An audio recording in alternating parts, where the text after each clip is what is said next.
Les saluda el diácono Oscar Lopera este domingo 7 de marzo, tercer domingo de Cuaresma, domingo día del Señor. En el nombre del Padre y del Espíritu Santo. Amén. Oración del Espíritu Santo.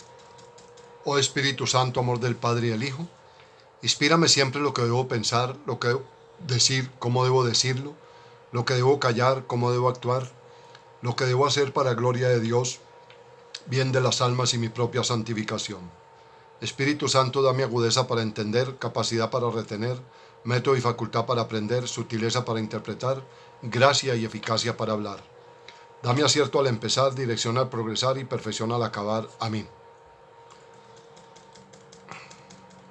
Conscientes de que estamos necesitados del amor, de la misericordia y el perdón del Señor, reconozcamos nuestras faltas y pecado y pidámosle perdón. Yo confieso ante Dios Todopoderoso y ante ustedes, hermanos, que he pecado mucho de pensamiento, palabra, obra y omisión, por mi culpa, por mi gran culpa.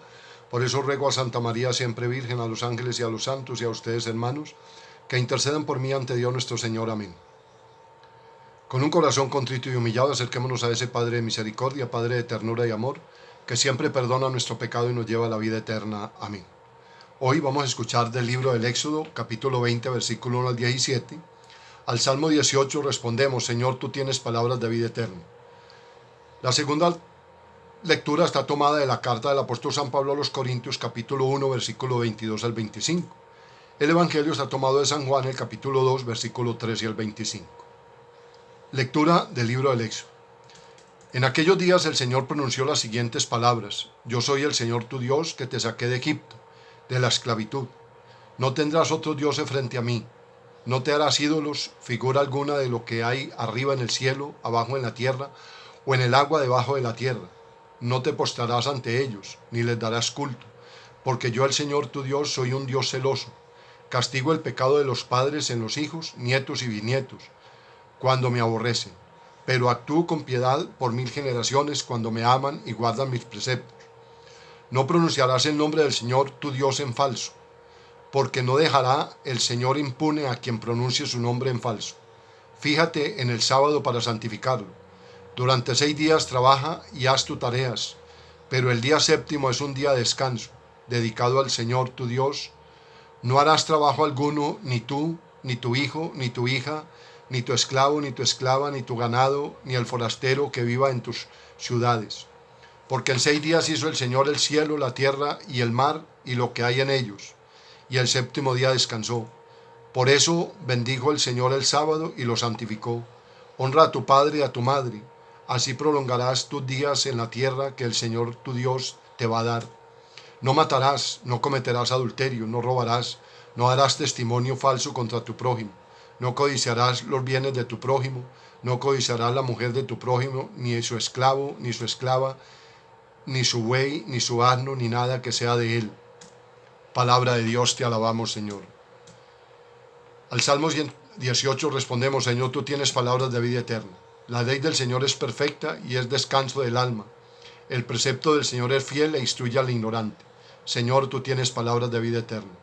Los mandatos del Señor son rectos y alegran el corazón. La norma del Señor es límpida y da luz a los ojos. Señor, tú tienes palabras de vida eterna. La voluntad del Señor es pura y eternamente estable. Los mandamientos del Señor son verdaderos y eternamente justos. Señor, tú tienes palabras de vida eterna.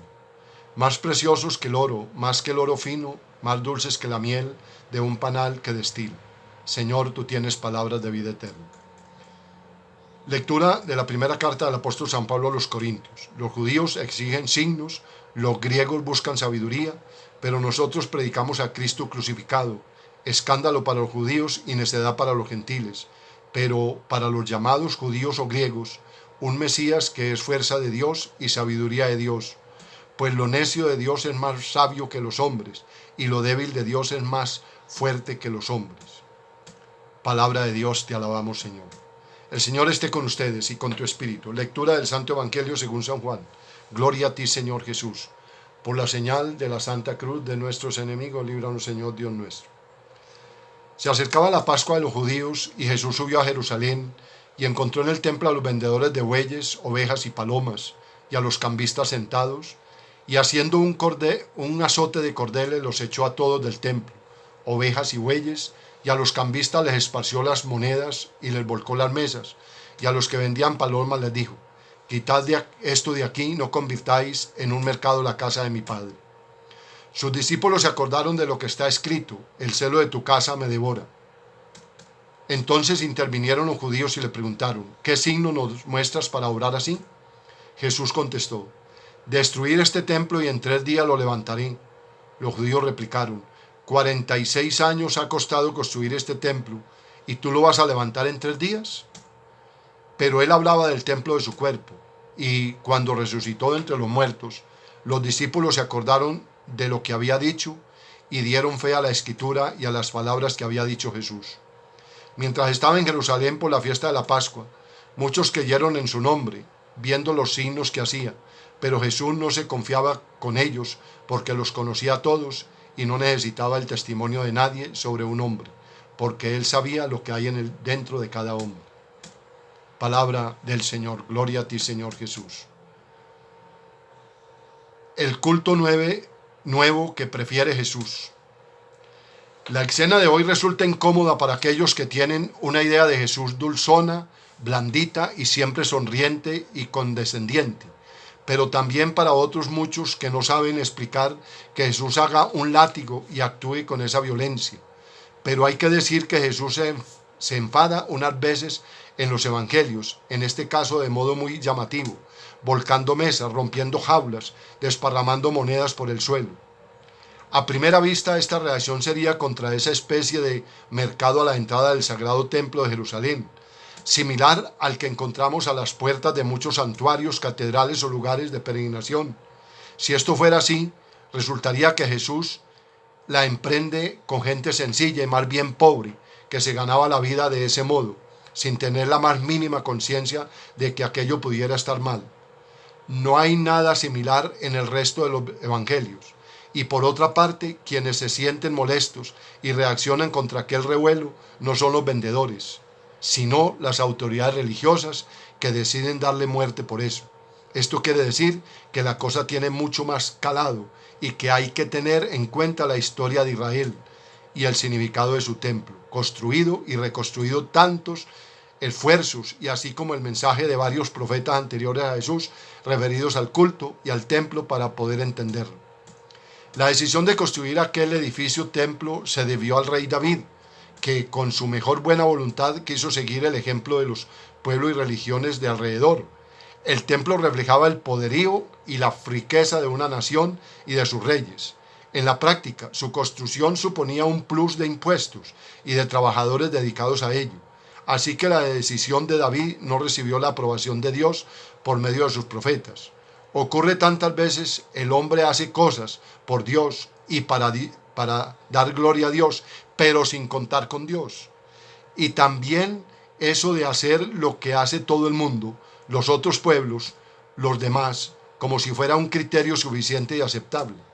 Hasta que comenzó su construcción y mientras Israel peregrinaba hacia la tierra prometida, Israel llevaba con sus campamentos una tienda de campaña llamada tienda del encuentro, que simbolizaba la casa presencia de Dios en medio de ellos. Dios con aquella tienda experimentaba el calor, las tormentas, el viento, los ataques de enemigos. A la tienda se acercaba Moisés para orar y buscar continuamente la voluntad de Dios. La tienda del encuentro expresaba que Dios estaba con ellos en medio de su vida cotidiana, en sus luchas, necesidades, fiestas y decisiones. Y todos tenían libre acceso a aquel lugar. Era pues un Dios en medio de la vida. No había riquezas, ni adornos, ni condiciones especiales.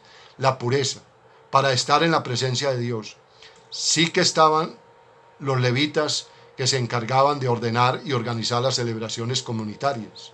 Una vez construido poco a poco el templo, se fue convirtiendo en un lugar lleno de riquezas, con un banco incluido y centro de la actividad económica del pueblo. Fue surgiendo también un grupo dirigente de sacerdotes como intermediario absoluto de cualquier oración, ofrenda, ceremonia que se quisiera dirigir a Dios. Y así, según la aportación económica de cada uno, tenía lugar ceremonias más o menos lujosas y derechos a la protección y bendiciones de Dios, etcétera, etcétera.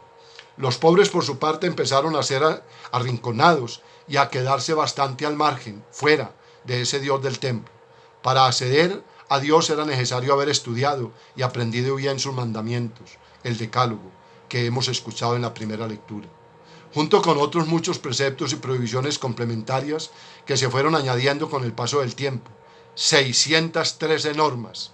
Ciertas personas y grupos quedaban excluidos de la relación con Dios: los que no aprendían tantas leyes y prohibiciones, los pecadores que no las cumplían, los enfermos y los pobres eran considerados maldiciones de Dios, las mujeres que pintaban menos que los hombres, que los varones.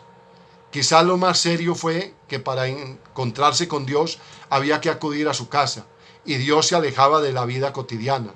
Había días religiosos, un lugar religioso, personas religiosas, objetos religiosos, y sobre todo se separaba en la práctica algo que había quedado unido en la alianza y en el decálogo, que la relación con Dios, los 3 primeros mandamientos, eran inseparables de la justicia y de las relaciones con los otros hombres, resto de los mandamientos. Las autoridades religiosas fueron regulando cómo hacer una ofrenda, una limosna, cuál y en qué cantidad, los rezos oficiales, cómo estar purificados, etc., con toda una serie de rituales establecidos, y Dios pareció convertirse en una especie de dispensario de favores. Se ganaba el perdón o el favor o las bendiciones de Dios, ofreciéndole lo que fuera necesario: dineros, rezos, ofrendas, peregrinando, haciendo ayunos y sacrificios, un mercado. Vamos. Así que que es comprensible que Jesús se sienta profundamente enfadado. Aquello era una auténtica manipulación de Dios y de su voluntad. Su gesto profético cuestiona, rechaza, anula todo lo que se había construido en torno al culto. El modo de entender la religión, la casta sacerdotal, la relación con Dios, la idea de Dios, el propio templo, en definitiva, todo su gesto no iba tanto contra los vendedores y cambistas, sino contra lo que ellos significaban, consentido por las autoridades que recibían su parte de ese comercio. Lo que debiera ser casa de Dios, lugar de acogida y encuentro de los hermanos y transformación de la vida, se ha convertido en un mercado, una cueva de ladrones. La propuesta de Jesús parte de un Dios de la vida, un Dios en medio de la vida, Dios con nosotros, un Dios que quiere otra vida para todos, especialmente para los que están peor, y quiere un culto en espíritu y verdad, como le dijo a la samaritana. Es decir, Jesús quiere que convirtamos en sagrados todos los momentos de la vida, como hizo Él, lo cual no quita que tengamos días especiales de fiesta, porque si no me encuentro con Dios en mi vida ordinaria, en las cosas que me ocupan y preocupan, y en el modo de hacerlas, tampoco me encontraré realmente con Él en este templo, ni en ningún otro. Esto apunta a un estilo de oración bien determinado en el que ahora no entramos. Jesús quiere que el culto y el estilo de vida vayan de la mano, que lo que vivo, lo que hago, lo que me pasa, me lleve al culto relación al revés. Para Jesús el hombre es el verdadero templo de Dios. La casa de Dios está en los hombres. Cada uno de nosotros está habitado en el interior, allí donde se toman las decisiones importantes, donde están escritos nuestros valores, donde habla nuestra conciencia. Es el lugar de encontrar a Dios. O sea, que no es un sitio donde hay que ir, sino un espacio donde hay que recogerse. Que la mejor y la más necesaria ofrenda que podamos presentar al Padre es nuestra entrega por vosotros. Así nos lo recuerda Jesús en cada Eucaristía. Es lo que hacemos en memoria suya. El encuentro con Dios, por tanto, pasa por entrega, cuidado de los hermanos y la comunión con ellos. Elimina, suprime, borra todas las barreras y diferencias para acercarse a Dios. No hay unas personas más sagradas que otras, ni personas excluidas, ni más condiciones para encontrarnos con Él que nuestra pobreza, nuestra humildad y nuestro deseo de hacer en todo su voluntad. A Dios no se le manipula, ni se le compra, ni se le saca favores con ofrendas, sacrificios, rituales, rezos. Dios es Dios y Dios no se vende tan barato. Ni el amor tiene condiciones. Te doy y tú a cambio. Realmente yo no tengo nada que ofrecer a Dios, porque todo me lo ha dado Él. Es suyo. aunque sí puedo expresarle mi cariño y mi confianza poniendo a su disposición algunas o muchas de las cosas que de él he recibido, a su disposición o a la de los hermanos. Nos quedamos pues con la invitación a revisar nuestra espiritualidad, nuestro modo de relacionarnos con Dios, según todos estos criterios de Jesús. Recuerden que he venido terminando la reflexión con esa bendición que Dios le transmitió a Moisés, Moisés a su vez a Aarón y Aarón al pueblo de Israel. En esta realidad que estamos viviendo de crisis de fe, crisis moral, crisis material, crisis económica, cuánto bien nos puede hacer que nos acostumbremos por convicción, no por costumbre, sino por convicción, bendecirnos mutuamente los esposos, bendecir a los hijos, motivar a los hijos que bendigan a sus padres. El Señor te bendiga y te proteja, ilumine su rostro sobre ti y te conceda su favor. El Señor te muestre tu rostro misericordioso y compasivo y te conceda la paz. En el nombre del Padre, del Hijo y del Espíritu Santo. Amén. El Papa León XIII ha compuesto una oración muy bella a San José. Y en este año San José, pues, qué bueno tenerla muy presente. A ti, oh bendito José. A ti, bienaventurado San José, acudimos en nuestra tribulación y después de invocar el auxilio de tu Santísima Esposa, solicitamos también confiado tu patrocinio. Por aquella caridad que con la Inmaculada Virgen María, Madre de Dios, te tuvo unido, y por el paterno amor con que abrazaste al niño Jesús, humildemente te suplicamos vuelvas benigno los ojos a la herencia que con su sangre adquirió Jesucristo, y con tu poder y auxilio socorra nuestras necesidades. Protege por evidentísimo custodio a la Sagrada Familia, la escogida descendencia de Jesucristo. Aparta de nosotros toda mancha de error y de corrupción. Asístenos propicio desde el cielo, fortísimo libertador nuestro, en esta lucha con el poder de las tinieblas. Y como en otro tiempo librasteis al niño Jesús del inminente peligro de la vida, así ahora defiende a la Iglesia Santa de Dios de las acechanzas de sus enemigos y de toda adversidad. Y a cada uno de nosotros protégenos con el perpetuo patrocinio, para que a tu ejemplo y sostenidos por tu auxilio podamos santamente vivir y piadosamente morir y alcanzar en el cielo la eterna felicidad. Amén. Señor les bendice en el nombre del Padre, del Hijo y del Espíritu Santo. Amén. Feliz domingo, la Virgen los acompañe.